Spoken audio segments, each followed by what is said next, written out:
Bendera bajak laut dengan simbol topi jerami kini berkibar di jalan-jalan dari kota besar hingga pelosok daerah. Komplotan pembobol judi online ditangkap polisi. Alasannya karena telah membuat rugi bandar judi online. Kelimanya tertangkap basah bermain judi dan mengakali sistemnya secara terorganisir untuk mendulang untung hingga 50 juta rupiah. Polisi menegaskan terbongkarnya kasus tersebut berdasar laporan masyarakat kepada polisi. Kasus ini di permukaan terlihat biasa saja. Orang-orang menganggapnya sekedar berita kriminal yang lewat di beranda.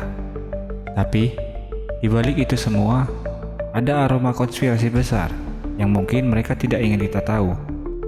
Mari kita telusuri, langkah demi langkah. Kita buka satu persatu lapisan ceritanya, dan lihat apakah semua yang kita dengar benar adanya, atau hanya potongan dari kebenaran. Belum lama ini langit Indonesia jadi panggung drama unik.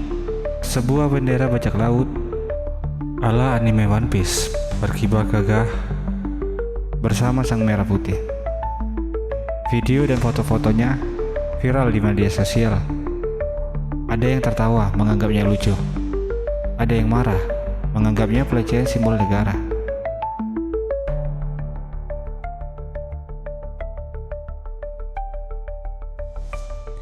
Isu itu mereda ketika Presiden turun tangan dan menyebutnya sah sebagai bentuk ekspresi. Drama bendera pun selesai, atau setidaknya itu yang kita kira. Karena tak lama kemudian muncul kabar yang jauh lebih aneh. 5 orang berhasil membuat sebuah situs judi online merugi besar. Bagi sebagian orang, ini terdengar seperti kisah pahlawan digital yang melawan bandar. Tapi kenyataannya tidak sesederhana itu. Mereka justru ditangkap, dicap sebagai pelaku, dan berakhir di balik jeruji besi. Cerita ini bukan hanya tentang kejahatan dunia maya. Ini bisa jadi pertarungan di balik layar, melibatkan uang, kekuasaan, dan pengkhianatan. Peristiwa ini terjadi di daerah istimewa Yogyakarta. 5 orang ditangkap dengan tuduhan meretas situs judi online. Mereka menemukan celah dan memanfaatkannya untuk mengacaukan penghitungan sistem. Kerugian yang ditimbulkan bukan angka yang kecil. Sampai 50 juta sebenarnya. Tapi kalau dari profil rekeningnya transaksinya ada ratusan juta dari luar. Polisi membantah adanya titipan dari bandar. Mereka bilang penangkapan ini murni hasil laporan masyarakat. Yang jelas saya anggap beliau adalah masyarakat, mau menyampaikan koreksi itu menurut saya boleh-boleh aja. Tapi mari kita pikir sebentar. Kemana bandarnya? Kalau ini benar laporan masyarakat, kenapa laporan lain justru diabaikan?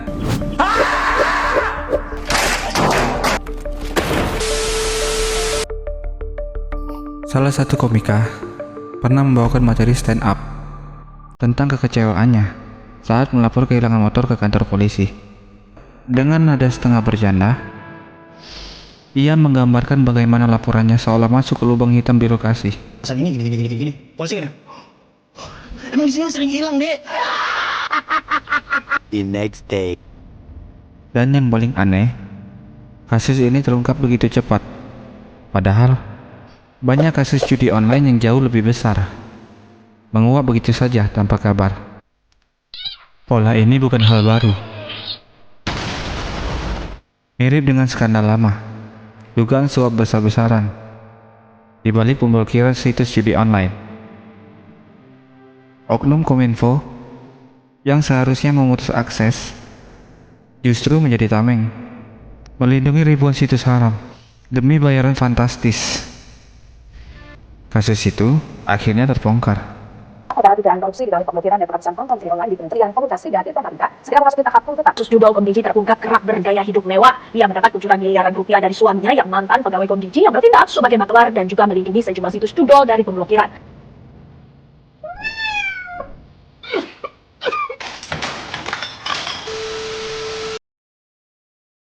Tapi sekarang muncul kecurigaan baru. Mungkinkah masih ada situs yang lolos selama ada harga yang tepat dibayar?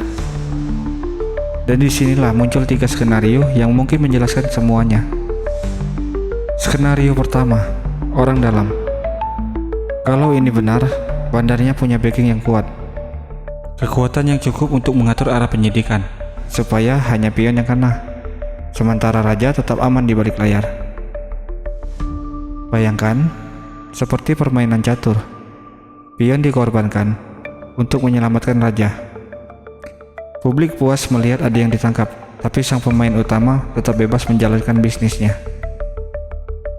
Skenario kedua, operasi bisnis. Penangkapan ini mungkin hanyalah strategi pengendalian pasar. Menangkap pemain curang, lalu mempublikasikannya besar-besaran. Mereka mengirim pesan jelas, jangan ganggu sistem kami.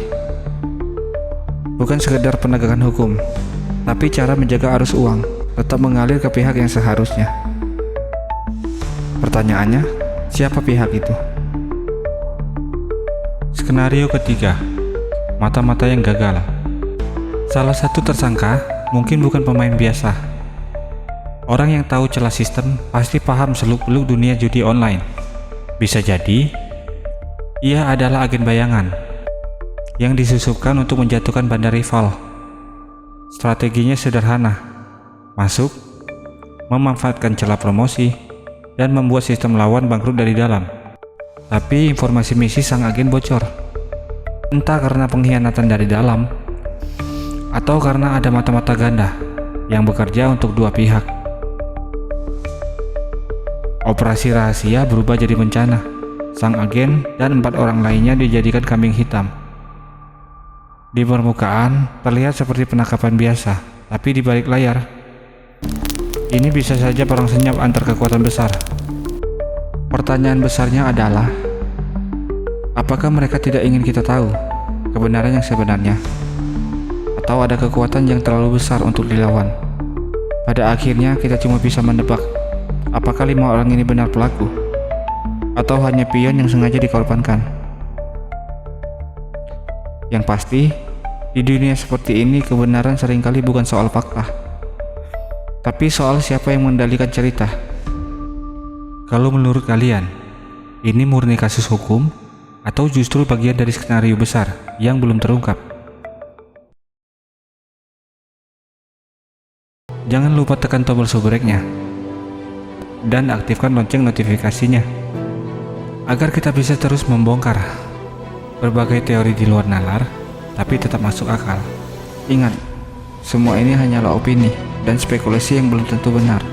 Tujuannya bukan untuk memfitnah, tapi untuk mengajak kita berpikir kritis dan melihat bahwa di balik setiap berita selalu ada lebih dari satu sisi cerita.